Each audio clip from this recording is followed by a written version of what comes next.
So just a quick grounding of where we're headed, what success looks like, and kind of where we're going over these last 3 or 4 convenings is that by the end of the program, teams with the support of their coaches will have successfully defined the challenge they're working on and their theory of change. And then in bold here, tested at least 3 ideas using data. So that's kind of the North Star that we're heading towards, all around this idea of being more trauma informed. And we're in phase 2. So we're just going to keep kicking it into high gear. People have been doing a great job and just want to keep that energy and momentum as we go through these final 3 or 4 convenings.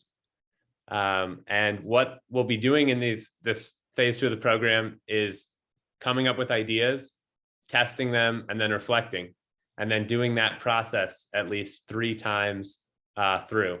So just the same loop over and over again.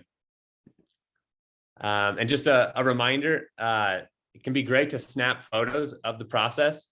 So feel free as you're doing these different steps and whatnot, just snap pictures, take screenshots of your work.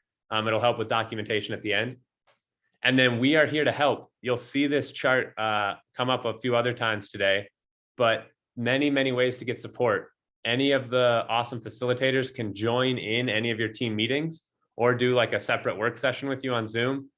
And Vici and I can show up to your organization in person. So if you want support on doing a brainstorming session, if you want support on building out a test or doing an actual test, if you want support reflecting and debrief, Vici and I can show up in person and provide support. You have your team coach, and then any of the facilitators who created the templates and the materials can provide support virtually. So we are here to help. Please ask. And then a quick note just about the submission form. Thanks to everyone for completing it. And the goal is after each time you do a step on this process, you complete the form. So it's our way of like staying in touch with you all. And the goal is that you would fill out this form multiple times in between the different convenings. And on the form, you'll see an area at the bottom where it says, check if you'd like more help. So if you check anyone's name, we'll make sure that we and that person reach out so they can schedule more support with you. And then just a bridge into our first session for today. Just a quick note about ROI's core values. We're really, really big on this idea that our community and its people are defined by their assets and their strengths. And we really believe that our community does not have deficits, but there are disparities and inequities because of systems and because of history. And we are drawing off of the work of Ibram Kendi and How to Be an Anti-Racist, and just saying really clearly that the inequities we see is because of bad policy, not because of any deficiencies in people. And so we're really grateful to have Melvin and Misha with us today to lead the first session. And I'll turn it over to y'all. Thank you, Seth. Hello to those of you that I know. Hello to those of you that I do not. My name is Misha Nguyen. I am 1/3 of the Prime Collective. We are a LLC, and we do multiple trainings around racial equity, but also helping communities connect with universities in an equitable manner. We sort of kind of serve as a bridge between the two, making sure that the community gets everything that they need, as well as the university getting what they need in any type of partnership or collaboration. I am joined today by my other half, my significant other, as I claim all the time, Mr. Melvin Jackson. And today we want to help you to explore a little bit about what your racial equity piece looks like, or that racial equity lens. While you are doing your ideations, while you are going through those steps that Seth just talked about, where does racial equity fit? How does that fit with, where you're going, what your problem is? And as you are ideating, how will this continue to be a theme, something that you never forget? We heard a lot now about racial equity and how it impacts everything that we touch. So we want you to think about that from different levels. We want you to think about it from that institutional level, which is your government, which is your school systems and all those things. But we also want you to get in touch with it. Make sure that it's personal to you.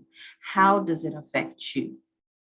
Are you being equitable in all of your relationships? Are you being equitable in all the things that you are doing? Making sure that you keep that at the forefront of your brain at all times.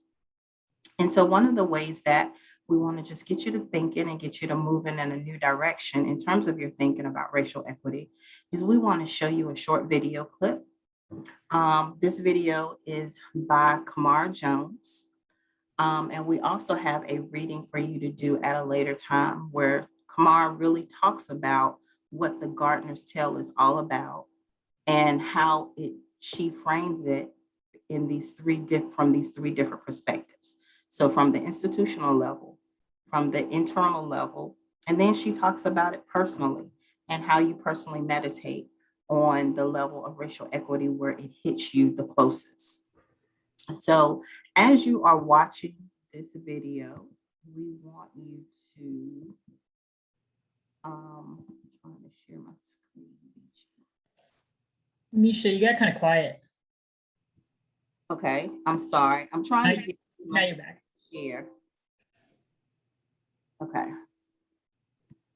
As we are watching this video, what we want you to do is to think about how to operationalize the concept of applying a racial equity lens in your work that you're doing right now. Okay.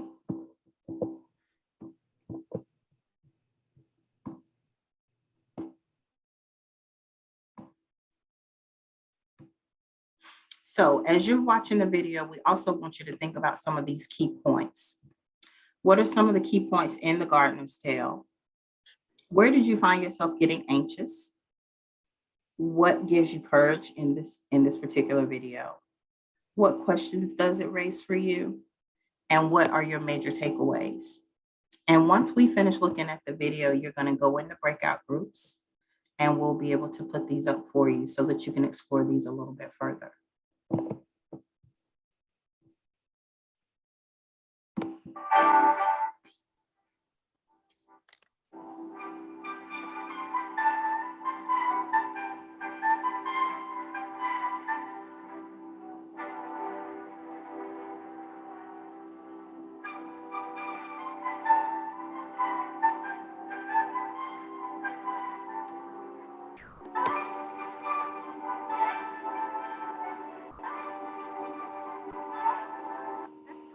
About a gardener who has two flower boxes, one which she knows to have rich, fertile soil, and one which she knows to have poor, rocky soil.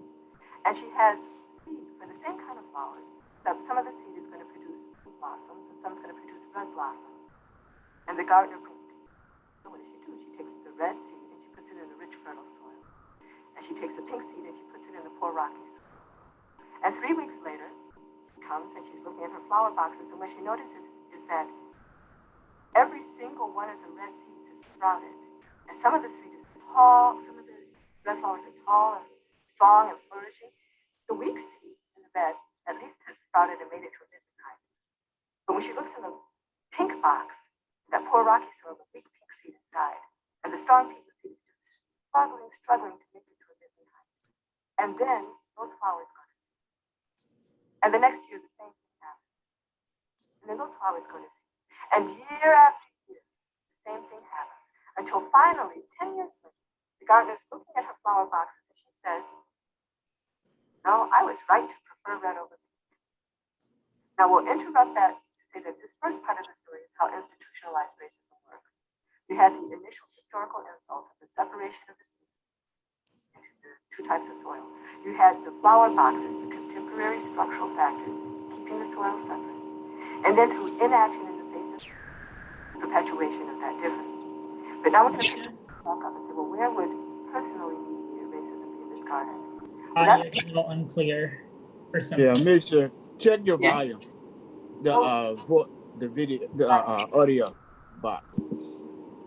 Okay, my audio box.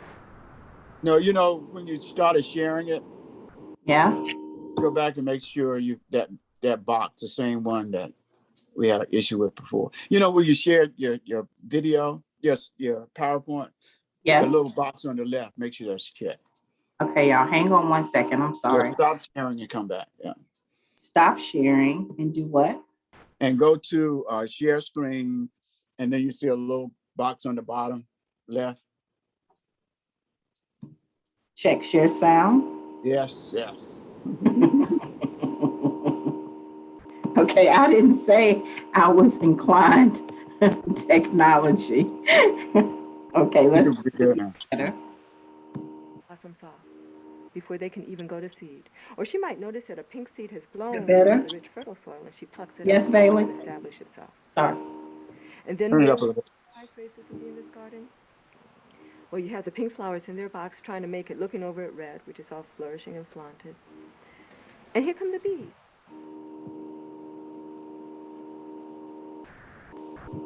Did I stop it? Sorry. Yeah, I'm sorry. I don't. And the bees are minding their own business. They're just collecting nectar, but they're pollinating at the same time. So the bees That's been working. the bees to the pink I think it's maybe good if you like restarted it. It comes over to this In case we pink missed flower, and the pink flower says, "Get away from me, bee! Don't bring me any of that pink pollen. I prefer the red." Because the pink flower has internalized that red is better than pink. So then the question arises, what do we do to set things right in this garden? Well, you could say, well, let's address the internalized racism. So we're going to go over to the pink flowers and we're going to say, pink is beautiful, power to the pink, which might make the pink flowers feel better, but that in and of itself is not going to change the conditions in which they live. Or you could say, okay, well, I understand that. Let's address the personally mediated racism. So let's go talk to the gardener, or better yet, let's have a workplace multicultural workshop for the gardener, which is all good. But we're going to say, dear gardener, would you please stop plucking those pink blossoms? And maybe she will, and maybe she won't. But even if she does, it's not going to change the situation in which the pink flowers find themselves.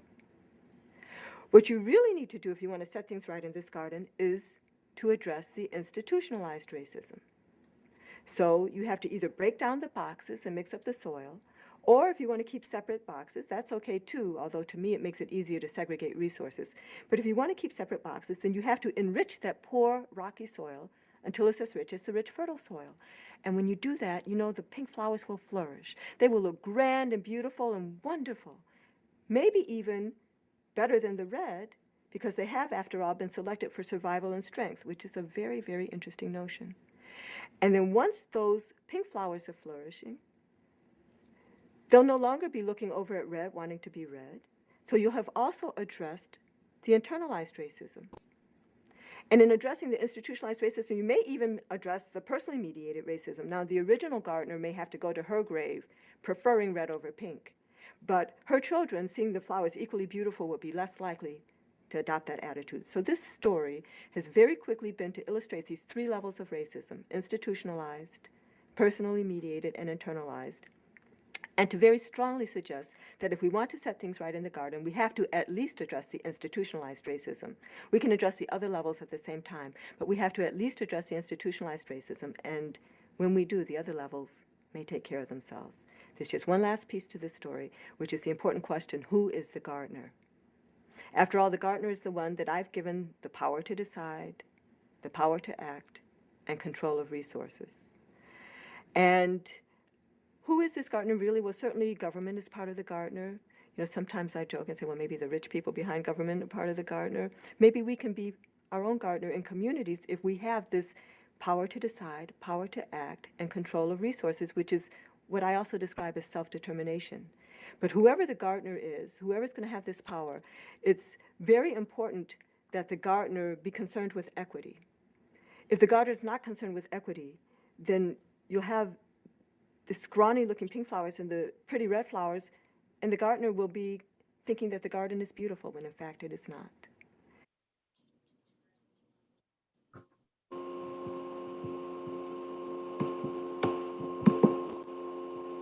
Okay, so I'm sorry about those audio difficulties. I hope you were able to get the gist of the story there.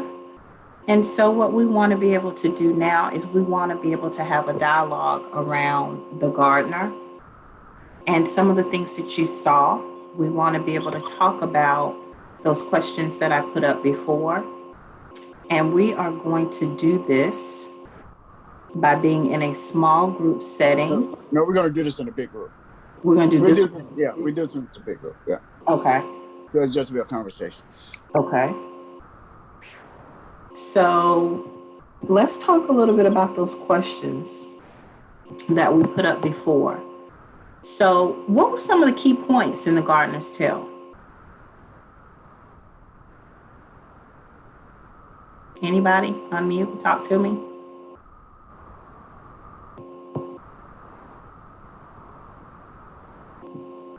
I know this is a talkative group. That there were different conditions that produce certain results, right? So there was the poor soil, and then there was the fertilized soil, and they each produce different results. Absolutely. Right. There was a difference in the soil types. What else? What were some of the other key points that you all saw?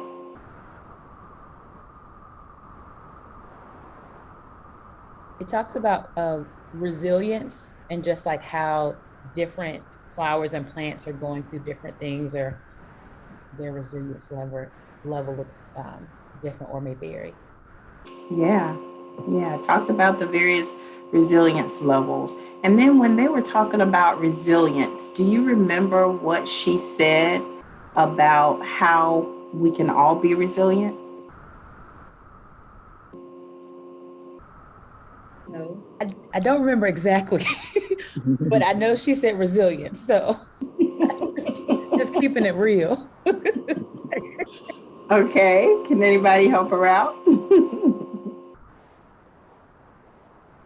At the end of the video, she talked about combining the rich soil with the rocky soil to give both sets of flowers an equal chance at being resilient. Okay. So as you were looking at this, what were some of the things that made you a little anxious?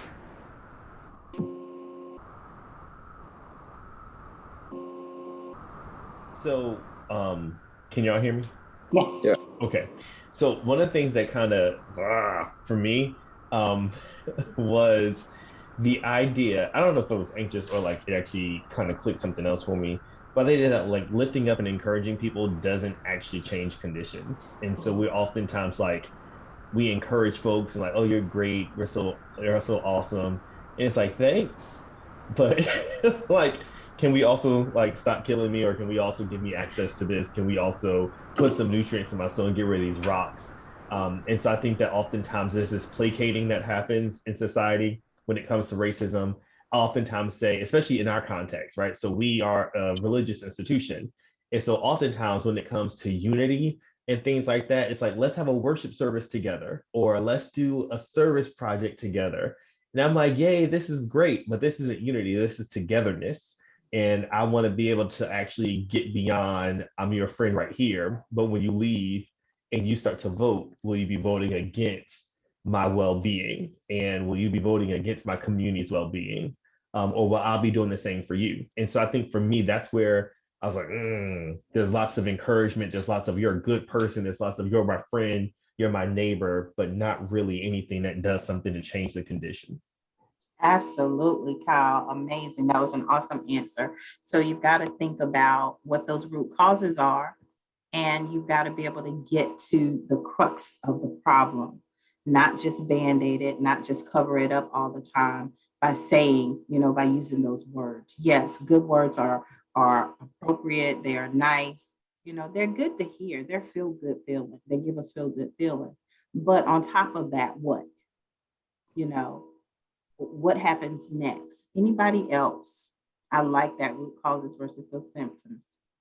I think about, this is Carol, I think about the gardener and where it says, they think it's beautiful and it's not. So, I mean, I look at it naturally and spiritually. And I think about my Heavenly Father being the gardener, and He wants this earth to be equal, beautiful from all angles, the bridge. And so it just struck me as with the gardener, equity. And when the gardeners think it's beautiful and it's not, then we have people have to continue to educate and go deeper with the soil, that it can mix and blend and bring out beautiful flowers in our community. Awesome.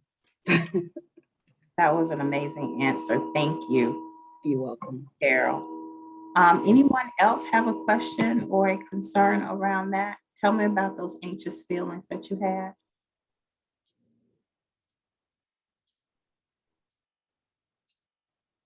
Okay. So I'll what? jump in. I'll Go jump ahead. in, Aisha, if that's okay. Go ahead. I was kind of still processing it, but kind of like that idea of the gardener when they show the slide with the gardener's tombstone. Mhm. And, like, I think the comment was something like, you know, this gardener is just going to continue to think whatever they think, but we can basically influence future generations. It felt very defeatist to me, and it kind of, I don't know, that just kind of like Kyle said, made me go, ugh. You know, we can't just sit around and wait for people, you know, to change mindsets. And I don't know. So that's the thought that was in my head. Okay. Thank you, Melissa. Awesome. And can I add to that? Because I think that was the point too, where I got a little anxious and was actually talking with someone this morning about how I'm so sick and tired of sitting around the table doing diversity, equity, inclusion, getting all the data again and again and again that tells us that every single system has disparities. And I always want to jump to, okay, so what are we going to do, right? What policy are we going to change? You know, what are we going to do different when we get up from here? And that was the point for me too. That just I want to put that out. That like we need to do something. Yeah, we do. But I think the one thing that we can stand assured of is that this didn't happen overnight, and change is not going to happen overnight. It is going to be a gradual process, but the concern for me is making sure we start somewhere. Yeah. Sure. I can definitely see why that, you know, that ending can be disheartening or discouraging for folks. But I took it a different way. What really unsettled me was the way that the gardener attributed to the red flowers something as if it was intrinsic to them, you know, and that like in some way, you know, just by chance being placed in good soil, it became like a reinforcement of some kind of character or quality of those flowers that made them superior to the others. And I think that is sometimes what I take from, you know, bootstrapping language and, what do they call it? Like rugged individualism. Like if you just work hard, you know, we're gonna ignore the rocks. We're gonna ignore the lack of nutrition. If you just would only just focus hard, if your parents just cared about school more or cared about water and dirt and whatever, then your flower too will grow. And so when it was kind of like that, you know, it might have been too late for the gardener, but the gardener's children may understand it. To me, it wasn't hopeless. It was more like, you know, sometimes you're going to encounter individuals that are so deeply rooted in those hurtful and harmful beliefs.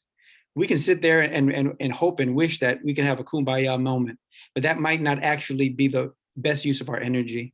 And we can focus on folks who are movable, who are curious, and who want to love those pink flowers and want to create a better environment. We may have a lot more success. So to me, that actually was hopeful, right? Like these are systems that are operated by people, but if we find the right people, we can change the systems. All right. I like that, Jonathan. Thank you. So we talked about what brought us anxiety. What about this encouraged you? Was there anything in this video that gave you some courage? Yes. So I'm sorry, I jumped in there. But for me, it was the idea that we don't have to integrate everything in order for the other flowers to grow, especially in view of the idea within this context that it wasn't until the gardener died that their child, the person who sees differently, will be willing to actually cultivate the right soil. And so I think that sometimes the big challenge is not only are we fighting against getting people the right resources that help them flourish, but then also while doing that, trying to move them into other soils and trying to get the other flowers to come into this soil. And that's a whole lot of work, right? And different people have different, tasks. But I think that, like, for me, example, most of my context is in the Black world, Black community, Black culture. And so to try to help get the right soil and nutrients into my space while also trying to uproot the flowers and put them in somewhere else, it's a lot. And so I think that not that segregation, long-term segregation is the answer, but realizing that you can cultivate home and help flowers get better, whether it be in your organization, your community, your culture.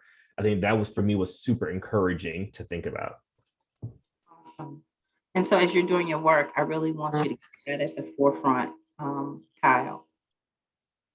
Someone else was about to say something? I really like the part where, oh, sorry.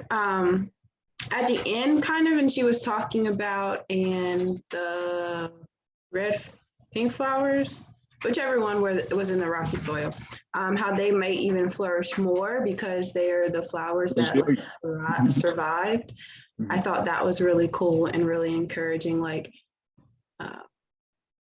minorities or underrepresented communities have already learned how to kind of like cope and become resilient. So then it's like, imagine what that would look like in fertile soil or in atmosphere that actually wants them to thrive.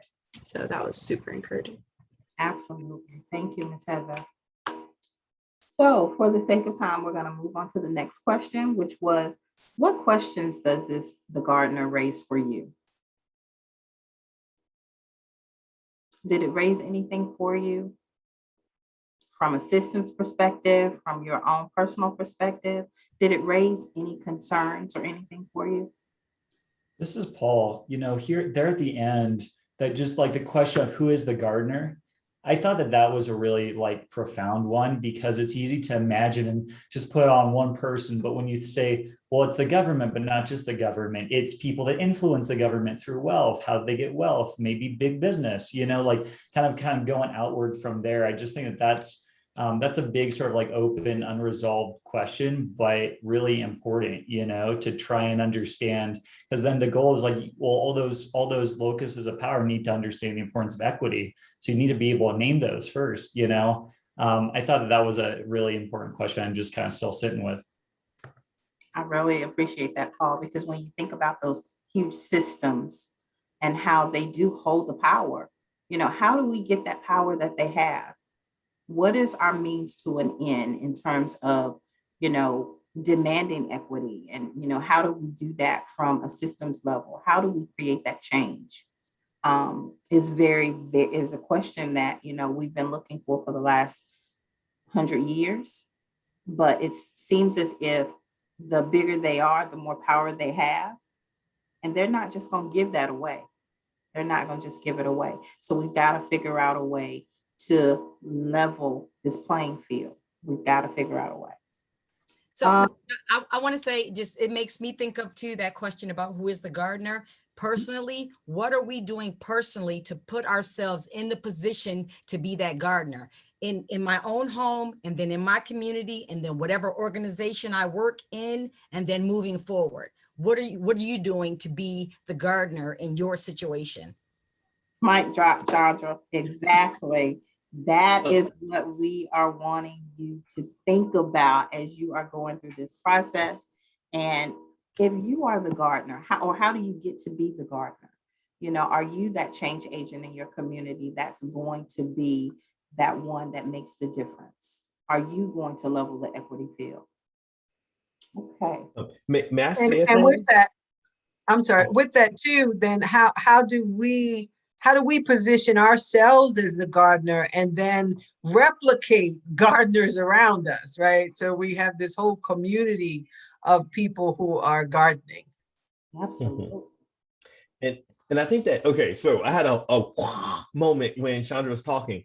So the struggle I was having, it was like, one, I distrust the gardener. And I didn't think of myself and putting myself in a position of the gardener, even though the end of the video said the next generation may be a good gardener. For me, the gardener was an enemy, period. Like, for me, I liken myself to the flower that was struggling, and I just want to be the flower that turns into the strong flower. I didn't even think about, nor did I want to be the gardener. But now I'm like, yo, this is my garden. So I feel like that's really, really good. But then the other dynamic is it started making me think about how in different areas of life, each of us becomes a toxic gardener, a positive gardener. Like as a male, I take on the position of I'm in the soil that's really nourished. And I have to also make sure that I'm advocating for women, you know, as a man, like all of those dynamics, like it's like we have multiple identities in our one existence based on the different experiences we have. And so being cognizant of how the systems work and being cognizant of the internalized oppression that we have, and how when I was a teacher, I taught 98% Black students, but just being in that space doesn't mean that I'm empowering them and being a good gardener. And so I can even think about dynamics of how I thought differently about populations of students within that Black spectrum, and how I essentially created some, I'm going to nourish you, but y'all over there. Like, so it just kind of puts a whirlwind on things. But now my goal is to become the best gardener ever, and to listen to all the flowers when they're crying out for nourishment. Exactly. So I like what Vici said, you know, in the chat bar. She said, is there a world without gardeners? In the long term, or is everyone a gardener? Do you feel like everyone is a gardener? Just to put voice to my own comment, I definitely don't think today that everyone is a gardener, but I wonder, we get stuck in these paradigms of like reimagining it by dressing it up in this, it's a new thing, but it's actually the same thing. And I just wonder, like, is there a different reality where it doesn't have to be gardeners, or everyone's a gardener? That was kind of what I was getting at. Like, rather than just being like, maybe different people should be gardeners, like, why do we even have gardeners in the first place? Thank you, Vici. I think that is a great takeaway, you know. I do. Anybody have any other takeaways? I think this is Carol. I think as a gardener, as in the body of the government and in church, we do all have a seed. We may not all be like the gardener, the head of everything, but we are part of the body, and we have a seed that can be planted to make this world a better place. Agreed. You're in this program because you have those seeds, or you have that ability to be able to do that. So I think that this is a great place for us to transition. Thank you very much, Ms. Carol. Thank you. And so Melvin, you want to take it away?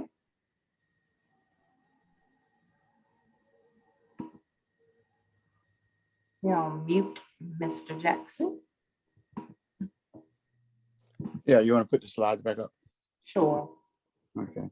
Yeah, and I appreciate all these great comments. And we sort of circle right back around to the fact that we're talking about institutional power, and the gardener is the power. And that was the person that holds all the power. And what Vici is actually saying is that we need to redistribute how power is out here. And thank you. So I'm going to sort of turn our attention a little bit towards how to apply a racial equity lens. And we use that term a lot. But as a definition, the lens through which you view conditions, circumstances, and processes to understand who experiences the benefit and burden of a given program, policy, or practice. And I think I'm now trying to turn our attention to the work that you're doing and how we could and should be applying those lenses. I've identified these 5 stages because a lot of times, I mean, you see the definition, you hear the definition, but what does that really mean? How do you actually put it into practice? And these 5 points, I think, are very important things that as you do this work, you think about. And this was very important to me. Do not assume that a program or policy did not already apply an equity lens. I mean, a lot of times I know as someone that's all about trying to imply equity, you sort of assume things that maybe not be true. So we need to actually look, and the work that you're doing, you are possibly and probably applying a racial equity lens. And I would like to hear that work and how that looks in how you're ideating and all the way back to your empathy and creating, identifying the problem. Analyze the outcome of each racial and ethnic group. Too often and I heard the comment around disaggregating data. That's not the problem. The problem sometimes people don't do that, but we do need to make sure we are looking at the data as it relates to the people that are most affected. And a great place to see that is when we look at COVID-19. When we first went through those first 5 or 6 months, we were so down on the fact that it was a problem. But when we started disaggregating the data, we were seeing the same thing that we were seeing all along in terms of people of color, and those that are on the front line were the ones that were suffering the most. You have to analyze why and how the outcomes of each racial and ethnic group were different. Again, I heard the comment around government. A lot of times government will spend time looking at the data by outcome, but not analyzing and trying to understand the why. And understanding the why, it's also talking to the people that are the most affected by it, because they can tell you what the why is. Whether you want to do something about it is a different thing. You want to ensure experts of color are engaged equitably in leading the project, sharing the narrative. I know that's what you're doing. I know that's what this work is all about. And consult with people doing this work. I think that's part of why we got invited to come into this space. But you do need to, talk to people. I mean, you've got people in your counties, in your cities, on your block that understand this work. Next slide. So I want to, this is a little theory that a friend of mine has been using, and I wanted to use it mainly because the way you are working with design thinking, you're starting with empathy. And I want to step back from empathy. You know, that work is important. And again, back. Okay. Because it's important that that you get proximate to the problem. The people that you're working with, you can't do it from an office. You've got to be in that space, and you have to be in relationship with the individuals that are doing the work. And the question came up about the little video the little song that we listened to. The word that came up to me was, you must be involved. So a lot of people want to operate from the back end, but only until you've got those 3 things in place that you can even deal with empathy. Because empathy is just a word. I mean, empathy to me is just like the issue that people are saying around George Floyd. You know, they aren't empathetic because they're not in proximity, they're not in relationship, and they're not being involved. And until they're doing those things, you don't want to hear that. And that's what leads us into equity. Next slide. And I want to now try to connect that with the work that you're doing. And when we talk about those five steps that we named earlier around engaging and how you use a racial equity lens, it should start, I mean, regardless where you are now. I'm just saying, just like in community engagement, you get on the bus where you are. And if you guys are probably somewhere between 2 and 3, some may be, pushed up into 3 a little bit. But I want us to think about, even if we had to do this again, how would you engage those 5 steps at the empathy position? And we're going to go out in the breakout so you can talk about some of that then. And then using that information to define your problem. Because if you use the racial equity lens before you got to the empathy part of it, then you would have already disaggregated data. You've done that. And I see in some of the reports, you guys are doing that kind of work. And again, so I'm not saying you're not, I'm just sort of putting in context what a racial equity lens look like in how this work is done. And so the three pieces around ideation, prototyping, and testing, again, you need to look at each at the end of each of those steps. You know, how is race equity showing up here? You know, who is benefiting from this work and who is being burdened by the work? Because our job is to move those people that are being burdened into that position of benefit. And even at the prototype, when you do the prototype, make sure that's set up the same way. The testing and recycling it around 3 times. You know, I'm talking very quickly because we're trying to get through our time, but a lot of this information you're aware of. I'm just trying to overlay the issues around using a racial equity lens.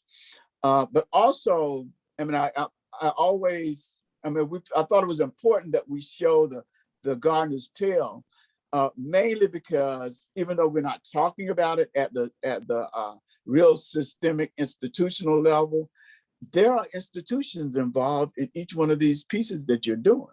So it's important that you that we look at it in terms of, you know, how is it affecting the institution that we're working through? But again, focusing on how do we apply that racial equity lens at each stage, each step of this work. We're going to go into breakouts in a minute, but are there any questions, any comments, any nuggets that someone wants to share? Because this is not all about us talking to you. It's about you sharing how you see this work in your community.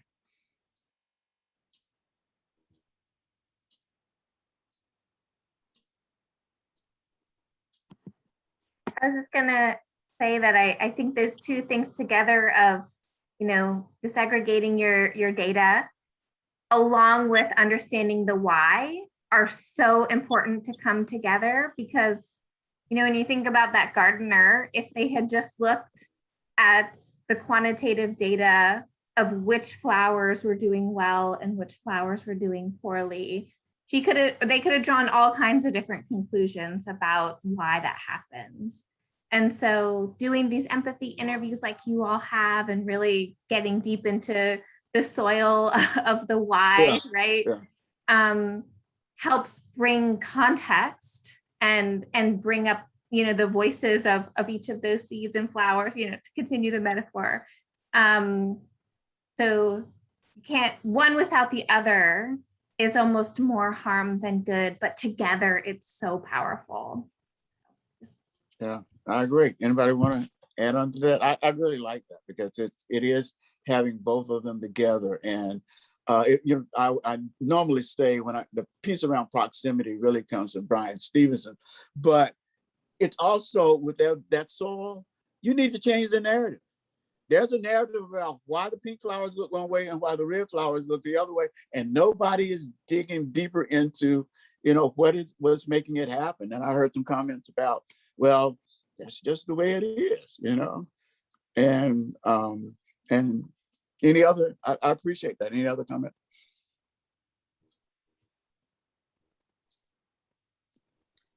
I think, excuse me, I was in a session about equity and justice recently, and it really pushed me because we often talk about equity, and I think it's important, but we've got to also think long range, like as a dual track, that justice is the real goal at the end. Because if we just focus on, let's say we still have these 2 garden plots, I think a lot of times what equity is give the pink flowers what they need, and sometimes they might need a little more. But if we never go and clean out that soil, they're always at a disadvantage. And so we have to also think about, I mean, I think, like, you know, I'm working with the state. There may be systemic issues that are beyond the control of the team. So they do have to focus on equity. But how do we build the capacity of families, of young people and staff to continue to advocate and demand more just solutions, a more just school system or justice system, whatever you're interacting with. But, you know, I get fired up because at the same time as it feels like that's a lot of work, you know, you're like, man, how are we going to do all that? I'm just the principal, or I'm just the pastor, I'm just the whatever. Yeah. When I look at this screen, I got the whole Brady Bunch screen right now, so I can see everybody. And it's like, there's a lot of people, it's a lot of good people. And if we all do the part we can do in our corner, the collective action is so much more powerful than our individual action could be. Yes. Agree. And this is I was Carol. gonna say that was the word I was waiting for, the collective. I appreciate that. Go ahead on, Carol. Thank you. I like the togetherness, and as you saying, going deeper, it is a lot of hard work. It's almost impossible if we try to lift it alone, like you say on this Brady Bunch here. We got a lot of hands, minds, and compassion and empathy. So I go right back to that gardener. I go right back to the seed. I go back to the word of planting one plant, the other water, but then God gives the increase. We give the increase by the education and the awareness, and bringing this to our families, to our communities, from one generation to the next generation, each one reach one. Awesome. This is such a rich discussion, and I really hate for us to end it, but we are definitely on a time schedule. So Vici, can you break us out into our Well, you put the questions up. You want to put the questions up for him? Sure.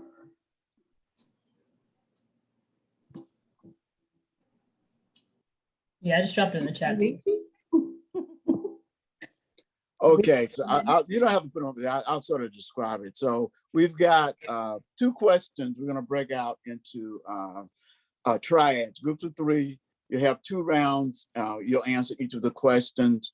So you have 8 minutes. So you have about 4 minutes per question. And again, go deep. We would like for someone to take notes and be able to report out. And hopefully with the 8 minutes, we are a little bit ahead of time. So we should be able to come back and have another rich discussion around this. But the 2 questions are, what does it mean to you to work from a racial equity lens? I mean, we've talked about it, we've heard some of it, and that's sort of why we've sort of layered it the way that we have, because you've looked at it from different perspectives.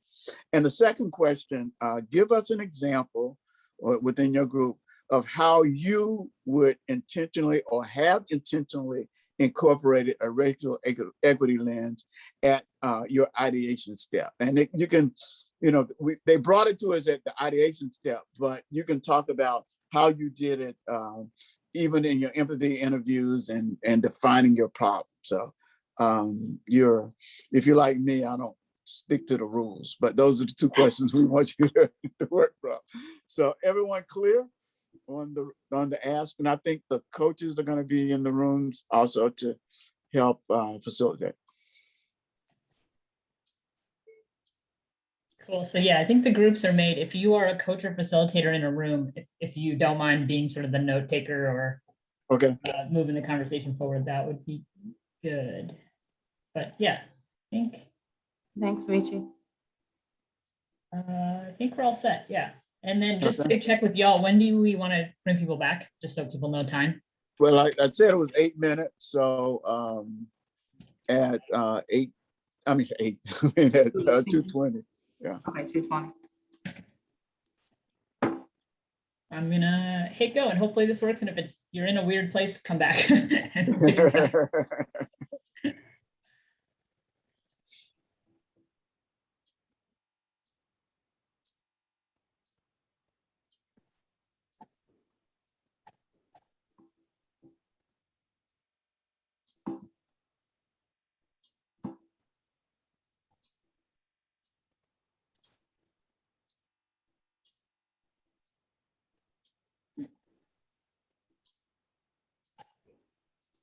Hi,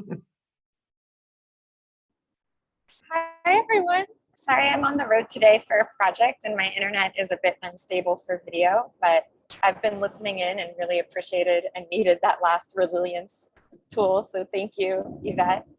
You're welcome. Before going into our next breakout session, I just wanted to talk for a few minutes about storytelling, which is a subject very near and dear to my heart.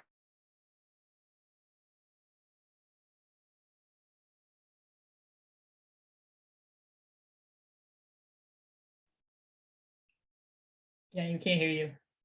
Yeah, Jenny, we lost you. Bye. Sorry about that, y'all. Can you hear me okay? Yes, we got you now. All right, great.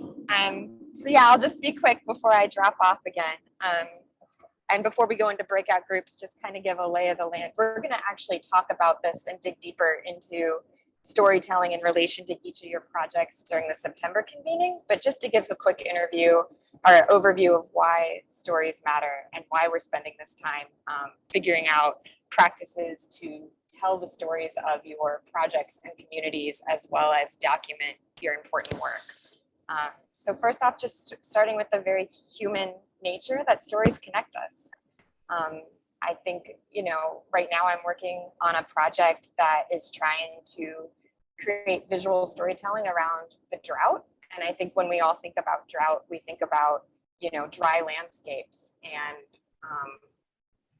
as far as visuals go, but I've been thinking about how do we put a human connection to tell the story of drought and climate change and really think through how this is impacting our individual lives. And I think storytelling is the perfect tool to do that and to build trust.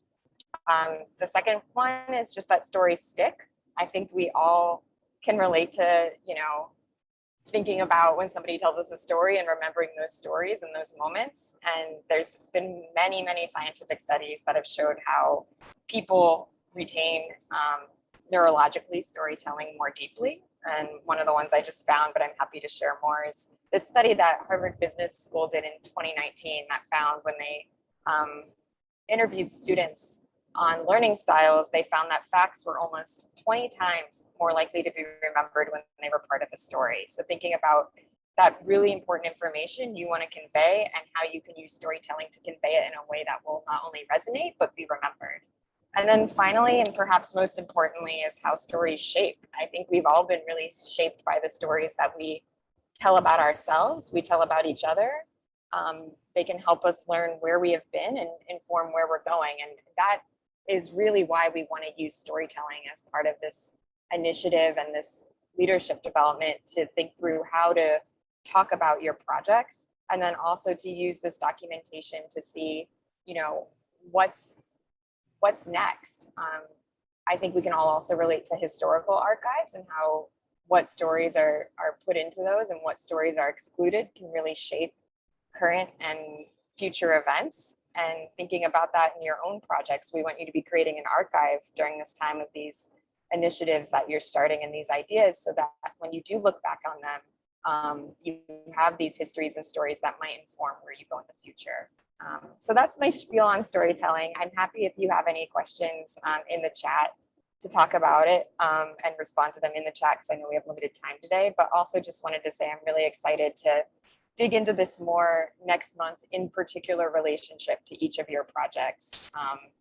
And we'll be following up on that. And then also just wanted to put one more plug in. So please, please, please, if you haven't already done so, to send in your future memories. I'm tentatively working on creating something at the end of our final convening to share with you all, and want to make sure I'm including everybody's future memory in that. So thank you all, and I'll hand it off to Paul and Pooja. Cool. And by that, I meant Seth. Thanks so much, Jenny. And then, I will turn it over to the coaches. The building off of what Jenny said for storytelling, we're going to spend today in breakouts, documenting, just getting a chance to document and start the process of getting written down what's happened to date. And this is something we're going to come back to throughout the future convenings and during coaching meetings. But I've just found that summarizing where we're at is one of the foundational steps to being able to tell these effective stories. So it will weave in throughout a lot of the rest of the program. And we're going to go into breakout rooms with your team coach, your team and your coach for your team. And then if you want a specific facilitator with you, feel free to put it in the chat or let us know. But we're going to spend the breakout time together digging into this template where we're kind of summarizing the project to date and where we're at.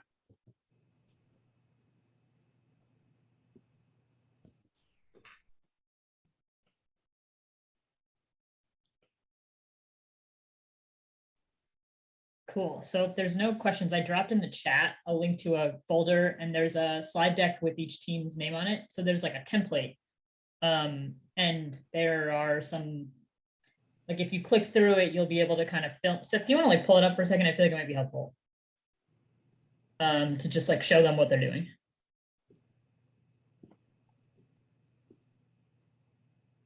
So you'll see, yeah, go ahead. You got, so in the template, the second slide is an example that's already been filled out, but then this is just your own, for your project, kind of the entire process. So each stage, you can see like saying empathy interviews, like how many interviews did you conduct, sharing any images or photos, summarizing like the theory of change that you worked on with Paul, the connection to the systems map, like the larger story you connect to is blank, insert the blank. Defining any insights that you've come up with to date, and then getting into the frame your design challenge. And most of us should be around the like frame your design challenge brainstorming part, and then inserting any like pictures from brainstorming, sharing the top ideas that came out of brainstorming. And then where this is going to head into is being able to then summarize like the idea that was worked on or implemented and like the actions that were taken. And kind of I think idea implementation will be dug into more on our next convening. And goal for today is really to start to dig in on just summarizing empathy interview, theory of change, connection to the systems map, insights, and then any design challenge or brainstorming.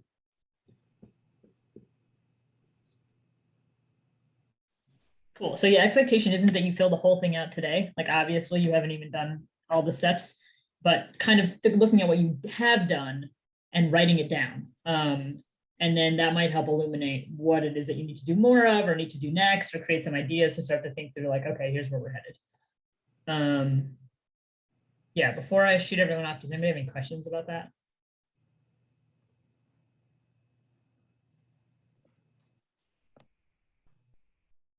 Cool. Yeah, so we're gonna hop out soon. I think we'll aim to be back at like 3:20. So a little over 20 minutes. And then, yeah, if you have any questions, feel free to come back in here and ask them.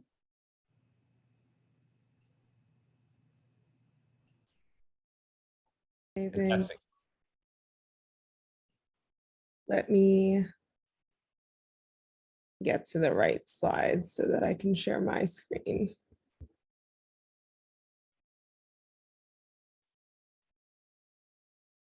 Hi, everyone. Hope you're all doing well.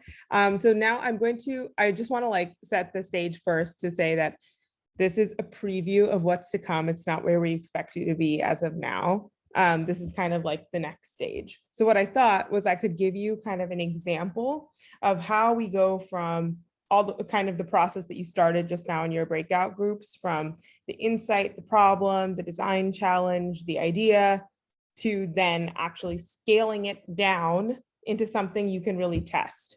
And the two things that I wanted to focus on were that process of how you actually scale down a big idea into something that you can test like tomorrow, and also figure out sort of the order in like, what are the things especially that you do want to test? What order do you want to test them in? And how do you decide, honestly, if that idea is worth pursuing or in what form? Because the purpose of this prototyping exercise is that maybe by the end of your ideation, you have like 3 to 5 ideas that you're really excited about.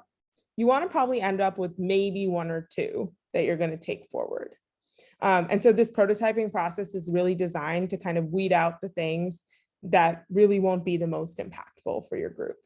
And that's part of the design. So you're like, it's not at all a design flaw if you end up finding out that an idea you were really loving doesn't quite work as well as you thought on the ground. That's the point of prototyping. So with that as context, let me dive into this example. Oh, there we go. So here we go. So in another project with ROI, actually, we were working with a group with the school in the Tarboro area. And they were kind of going, this was the insight that they started with. So they said that they met students who told them about what stressed them out and the ways that they cope. They heard kind of all of these sort of data points that they found surprising. And some of the kind of interesting ones were around, being scared of mom being sick and them working at a nursing home, especially during COVID, being all the way to being bothered by getting up in the morning early. So what were the kind of range of things that were stressing out students, and the ways that they were kind of coping with that, from, gotta be strong, taught myself not to cry, had no male figure in my life, so not really having those positive coping strategies, to kind of participating in activities and groups. Being in the ROTC makes me a better person, helps me to deal with my anger, listening to music to help relax and calm down. So people had basically figured out a range of coping mechanisms, from the ones that were quite positive to maybe the ones that weren't as productive. And what this group kind of asked themselves was whether this means that not all students have the resources to help or cope with trauma, especially without school, church, and other kind of organizations and communities as resources. Some have been taught or found strategies because of relationships, the environment around them, or just them being proactive. Like people in their interviews had talked about just Googling and finding things that might help with their stress. But in particular, the things that were important were that not being in school or church made students feel less secure and less connected to community and peers or adults who care, especially at a time that was inherently kind of more stressful. So they were missing that thing that did help them cope. But that interestingly, even within the same household, kind of under those same circumstances, there were differences in that ability to cope. This could have been due to age, due to the traumas that each sibling had experienced, and what they had learned to deal with through that experience. So the design challenge really became, how might we teach all students coping strategies in a way that's accessible, relevant, and takes advantage of their existing knowledge and connections? So thinking about that community and hopefully really retaining that connection to community at a time when a lot of those ties were being loosened with COVID. And the idea that this group came up with was a podcast on trauma that really kind of presented those resources, did it by spotlighting key guests, in particular students. So they had a panel of student leaders who could come on and ask the questions, share their experience and perspective. So the idea was that it was kind of for students by students. There would be real life experiences from the perspective of adults and students. They would have the same questions that they asked of every guest, so that people were able to kind of expect what was coming and sort of look forward to the next episode, for example. Really importantly, they wanted to highlight tools. So they wanted a big assumption, I will say, but one of the big promises of this idea was that by sharing these stories and sharing these tools, young people would then take that back and actually practice that, and it would become kind of part of their resiliency toolkit. Not just something they sort of listened to. So I'd say that was probably one of the core assumptions that underlied this idea. And so the challenge really became for them, how do they scale it down to prototype? And in confidence, I'll tell you that they really, really struggled with this challenge. Through the whole project, I think they really got bogged down in either really, really low level prototyping, where they just kind of surveyed students, asked if they would be interested in something like this, to trying to do really, really high level prototyping of getting amazing audio equipment and recruiting great guests to come the first time and getting the script perfect and all of this stuff that, was maybe too much for just testing out the idea. And so they never quite found that middle ground. But what I wanted to do in this example was just kind of walk you through maybe how you could go about scaling down an idea like this. So the first thing I sort of like to do is break down the product or experience or service or whatever into a few categories. So the first is awareness. So how do your users, whoever those users are, become aware that your thing exists and that they can use it? The next is the experience. So how do they actually experience that thing, whether it's a service or a product or whatever it is? And then how do they follow up? What should happen after they've experienced your thing? So in this case, and then you divide it up into assumptions, and that basically means how do you want it to go? And then the test is like, how do you test whether it actually goes that way? Sorry, I think I skipped ahead one slide. There we go. So the first around awareness was the way they wanted students to become aware of this podcast was that it would be recommended by the school. It might be recommended by peers and friends, recommended by parents and family members. And a big assumption was that if you rely on people just kind of discovering it on their own, like going on the podcast app on Apple and like finding it, then it'll probably be the ones who are already coping productively and are kind of looking for those strategies. So that's why they really wanted to focus on those referral and recommendations from trusted sources. And so the way I thought that maybe they might test that was by just marketing one episode via the school. So asking like maybe one or two teachers to recommend it, a coach to recommend it, some group of friends to recommend it, and a parent to recommend it, and literally just see which one got people to listen to it, and most often. And so like, rather than, kind of planning a whole marketing campaign and getting a whole school behind this thing, you just need one teacher, you just need one parent, you just need one thing to test whether this thing will work. And so that's just one example of how you can kind of boil that down. The next was the experience. So there were a few key kind of assumptions that the group was making about students. So one was that they have time to actually listen and practice those techniques. The other is that they have access to the technology to do that. And that as you saw kind of in their description of the idea was that it was really going to be by students for students. So a huge assumption there was that students do respond better to other youth and their stories than they would to kind of, let's say like a podcast by a psychology professor about these resilience techniques. And so to test those, the way I was thinking about that was maybe produce just one episode in the simplest way possible, like a voice memo, where you literally kind of record your voice, record your other person's voice, and just like kind of do a little interview. And that will have to include, recruiting your guests, writing a script, but doing that in the easiest way possible and setting yourself a time limit, like saying this thing needs to be produced in 1 week, so that you're not spending a ton of effort on it. Then test it. So ask students to actually listen to it and then ask them what they think. See how far they get before they're like, okay, I think I understand this, I'm putting this away. and actually test, are they listening to the whole thing? What patterns are they following? What parts were they more interested in and less interested in? So you can test a lot of those things just by producing one thing and putting it in front of them. The next was around the follow-up. And like I said, when I presented the idea, the big assumption here was that students will practice the tools in the podcast after they're done listening to it. And another big one was that families and friends, et cetera, will then start practicing those techniques in the long run as the students kind of like communicate those practices to their networks. And then the other is just that listeners will subscribe. Like if they listen to one episode, they'll listen to the next one. Right, those were kind of the core assumptions of what would happen afterwards. So the ways that they might test those things were to ask listeners to maybe record every time they try the technique for a week. So let's say they listen to it on the Monday, and then for the next week until Monday, like make a little tally mark every time you try that technique, and then see, did they do it at all? Did they do it once or twice? Did they do it as much as you thought that they would basically? And then you can survey listeners a week later to ask how often or if they practice that technique at all. And so you'll get a really quick data point about whether you were like justified in thinking that they might try something after they listen to it.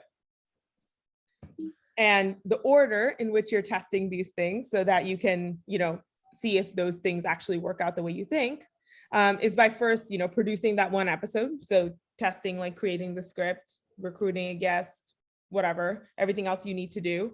That's the first thing, giving yourself a time limit to do that. Then the next is like marketing it, right? Getting people to actually listen to it, figuring out what's the best way to get the word out. And then the last is then test what happens afterwards, what happened after they listen to it. And so in that way, you could test probably this entire idea in maybe 2 to 3 weeks. and you'd be able to get a pretty good idea of whether you wanted to continue with this. And at each stage, you have an opportunity, honestly, for your idea, maybe like fail is the wrong word, but it's to counter your assumptions. And so every time your idea kind of falls short of those assumptions, which is going to happen all the time, you'll have an opportunity to either say like, is this a really basic assumption that's being invalidated by the fact that this isn't working? So maybe we should throw out this idea. Or is it something that's like, we can change the way this idea works a little so that it works better, and it'll be a better version of the idea for it. So that's just like a quick preview of the things to come. And Paul, Paul will tell you a little more about the reflections on how it's working. Yeah. And I was just going to jump in and say, because I want to tie this into something that Melvin shared before, at the beginning of our call, mentioning like, okay, when we're thinking about our work with a race equity lens, we need to collect some data about what are the results of the thing, and we also need to understand why that's happening. So I just want to emphasize in here, you can kind of see in the 3 tests Pooja laid out, there's some, several of these, like in number 3 and number 2, these are like structured ways of getting some data about how many people are referring this, how many people are getting to this thing. How often are people actually practicing the things, like what are the results of this test? And then in number 1, where, she was talking about, okay, if we produce something in a simple way, let's test this out with students and let's get their impressions, get their feedback, how far they get. That's the story. You're getting some structured information and you're getting stories at the same time. And those things together can be really powerful. One or the other might not tell the whole picture, give you the whole picture. So I just want to tie it back into what Melvin had said earlier, that your data collection and your tests don't have to be this big thing. It doesn't have to be this thing that feels impossible to tackle. Really break it down into, what's something we can do in a week, in 2 weeks, in 3 weeks, and find some way to collect some data about that helps you understand whether that worked or not. So just want to jump in, emphasize it can be pretty straightforward. And Pooja and I have some templates for y'all for this phase, including one that looks quite like this. So, when you are there, revisit, we've got a brief video and we've got some templates that'll help you along your way. And of course, we're happy to talk about any of the stuff. Amazing. Maybe we'll pause there for questions and then hand off to PG for the next section.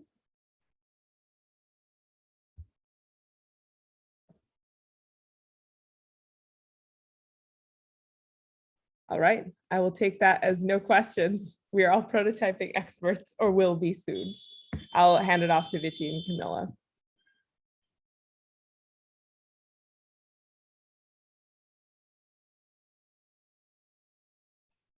Cool. Thanks. Yeah. So I just wanted to kind of pause for a second. We're obviously wrapping up, but just wanted to frame up kind of what's like where we're at, what's next, and a little bit of also like how we are, ROI, team ROI might be thinking about the end of this program a bit differently than the start of it. And so definitely, where I think everyone appears to be at is sort of in this place somewhere between insights and an idea. And so it's like, we did talk to these people, we learned this stuff, and we're trying to figure out like how exactly do we frame this problem so that we can generate ideas that are addressing the correct thing.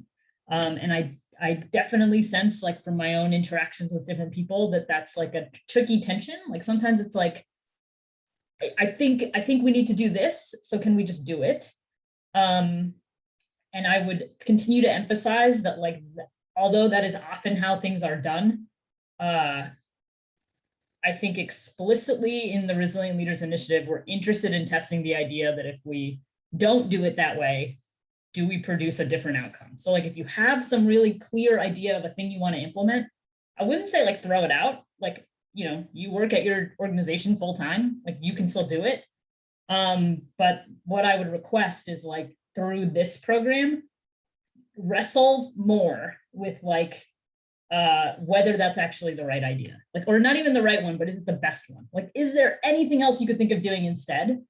And what are some ways we can like test or explore that too? Because I think like rarely you get a space, a container, a space, a chance to do something different. Like at your job, sometimes you don't have that flexibility. They're like, you got to do this, you got to do it.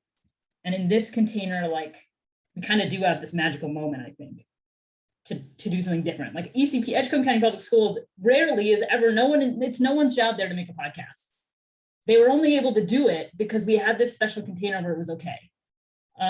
And so in the same way, I kind of just want to keep saying like it's happening, and I would just remind you like this is special. And I think this part that we're all in, where it's like, what exactly, you know, how do we make meaning of this? Is like kind of where the magic could happen. So anyway, all that to say, like I think where most people are at in terms of what's next is kind of starting to think about, okay, how do we frame what we're hearing and what we want to focus on? And then doing that brainstorming step. It doesn't have to take a long time. You can do it in like 30 minutes of just generating a ton of ideas before you jump to one. And so between now and the next convening, for sure, you will be meeting with your team and your coach. And Seth and I are just kind of intending to, for the rest of the program, to continue to pop into those. So I think Seth should be joining Hope's and Word Tabs meetings for the rest of the convening, and I'll be in Spates and the courthouse. So if there is ever a question, you just count on us being in there. But I think in those spaces, the things I would recommend doing are really looking at the homework document, like looking at the process for brainstorming and starting to just like do some of that, like generate some ideas, create some stuff on Post-its, and then look back and say like, okay, is there anything on here that really jumps out as like exciting, high leverage, maybe something we'd never otherwise get to try that could have like a ton of impact, and kind of distilling that into a set of small tests like what Pooja described. So yeah, that's kind of what's next. When you submit your homework, you can request support from specific facilitators, and like the way that'll work is we'll like check submissions and then have those people directly reach out to you to schedule. But if I mean, outside of that structure, you can also just like email us or call us and say like, I need help on this. Because, you know, we are getting down to the end of the program. So I think as much as we can like remove barriers to go faster, could be a good time to do so. And then the final thing I'll say is, as you get to the like once you have an idea you want to test, that is probably around the time where you will want to think about applying for additional funding, particularly if you need to buy something to test your idea, or, you know, compensate people for coming to something or anything like that. So that, you know, Camilla shared the process last time, but she's going to just kind of reiterate it again, how to do that. But that's just around the corner, and want to remind you that that funding is available. However, before I have her talk about that, does anybody have any questions or comments or reactions or anything about sort of where you are in the process and what's coming next?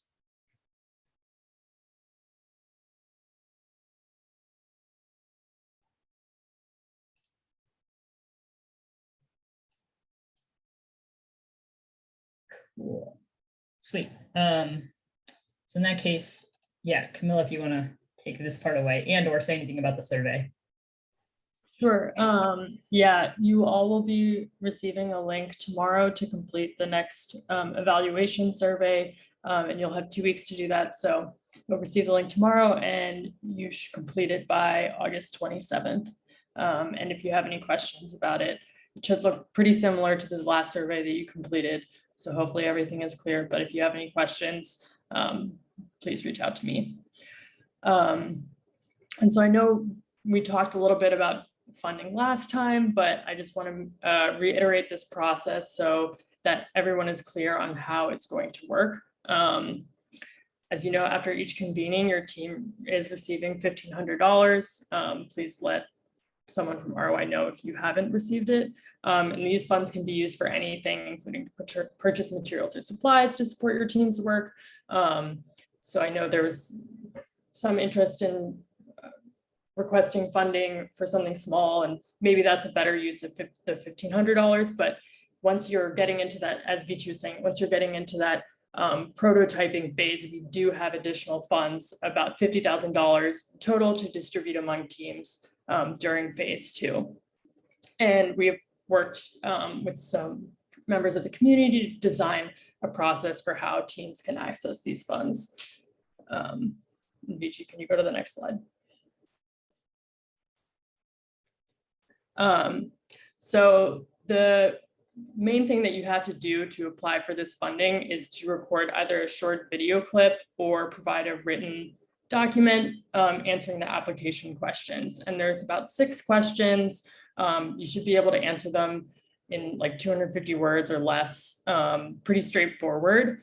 And then once you submit either that application or either the written application or the video clip, the ROI Accountability Board, which is made up of some members of the community, will review your application and either approve your request or follow up for more information.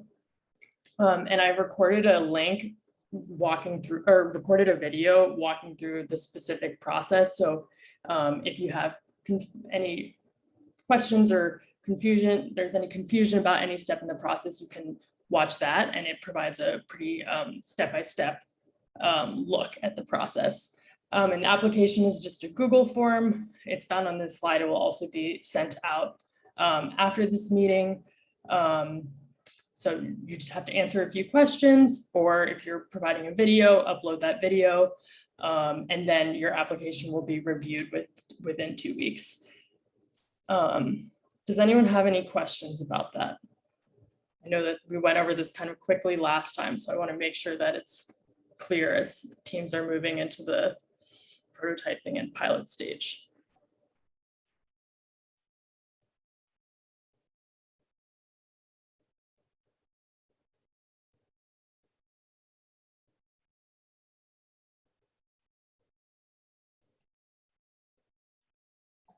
Okay, I'll take the silence as understanding. And yeah, those links to the application and the instructions as well as the video will be sent out after this meeting. So if you're just tired right now and ready for this meeting to end, you can watch those or look at those to get more information. And of course, you can reach out to me or anyone else at ROI if you have questions. Cool. And then, yeah, just going to kind of wrap us up here. So we started to kind of document the process in slides. I think the intent by the end will be to, for each team to have a sort of nice record of everything you did, both for your own reflection, but also to be able to kind of like tell the story of everything that happened and why, and have people appreciate the rigor of the process, because it's like the work that y'all are doing is non-trivial. And so just a reminder, as you're doing anything like in a group, like if you're doing brainstorming or stuff, just like try to take photos. Like if someone on your team wants to just like try and remember, it can be really cool afterwards to be able, like people oftentimes don't understand what you mean when you say like, I did a brainstorming session, because it's pretty uncommon. But when they see a picture of like 3 people in a group with sticky notes and like writing and doing stuff, it's like, wow, you really did the work. Or if you're hosting some, some small test of an idea where you're asking people to do something and they're okay with it, if you can take a few pictures, like seeing the work that you're doing will, I think, just like tell the story pretty powerfully of everything that y'all all are part of. So just wanted to make a reminder of that as we get into like doing more things with our projects. And then our next convening will be September 8th, same time, same Zoom location. I think we'll be spending some time there thinking about sustainability. Like as you're starting to test stuff, like how do we tell that story to the other people in our organization, build in a plan for those things to carry forward. So hopefully before then you will have at least done some brainstorming and maybe come up with like a couple of tests, real small ones, sort of what Pooja described. And then, yeah, last but not least, we have a feedback survey, same as always. Somebody can drop that in the chat. That would be great. But if you can take some time to fill it out right now, that'd be awesome, particularly anything that we could improve upon.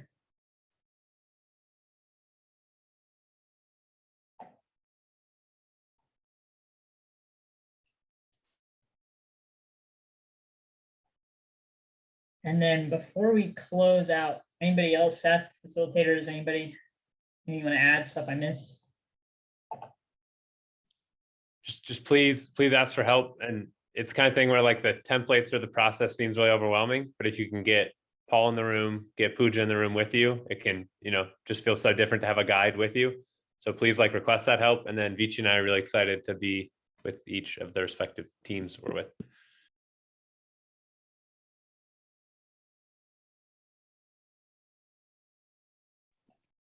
Hey, is it possible if since we have just a couple minutes, could we go into a group so we can schedule our next session with coaching? Yeah. Can I? Let's see. Trying to see if I can do it so you could just choose a room to go into.